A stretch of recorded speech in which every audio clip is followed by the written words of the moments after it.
Hi, Smirconishers. Welcome back to smirconish.com. This is the editor's report, and I'm your editor, Gili.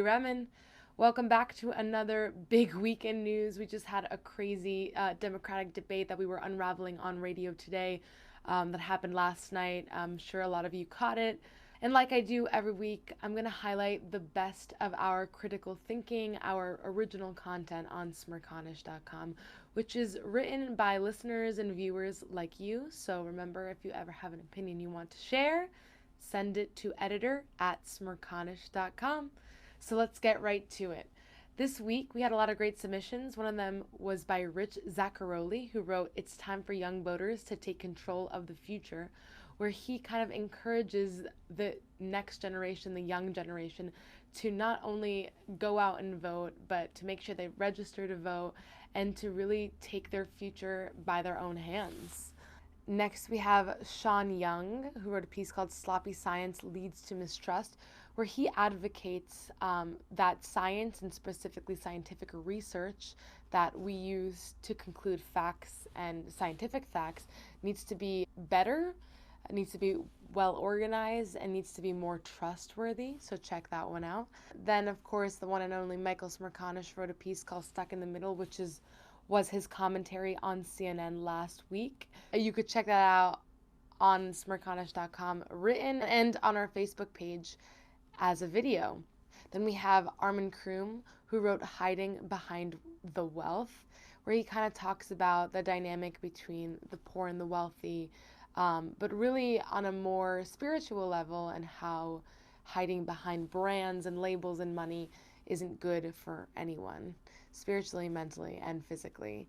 Then we have Patrick K. Biddleman, who wrote "What Happened to Warren," where he kind of inspects Elizabeth Warren's campaign and how she had so much energy coming in, and how Illinois and New Hampshire kind of knocked her down. So we'll see what happens to her in Nevada this weekend.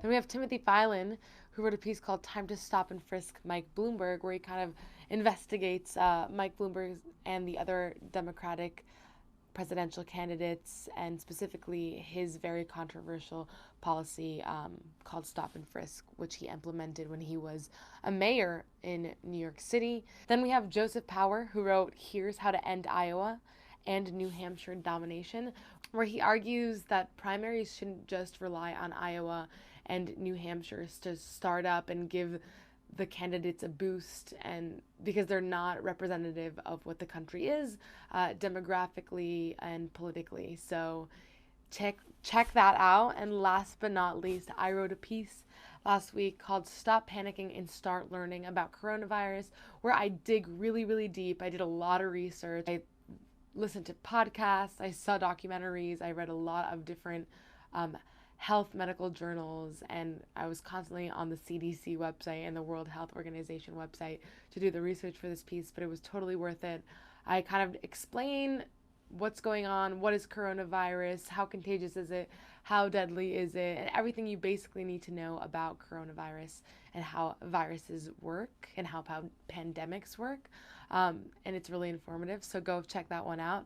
And as always, tune in to SiriusXM POTUS, channel 124, at the Michael Smirconish program from 9 to 12 every weekday, and on CNN Smirconish at 9 a.m. on Saturdays.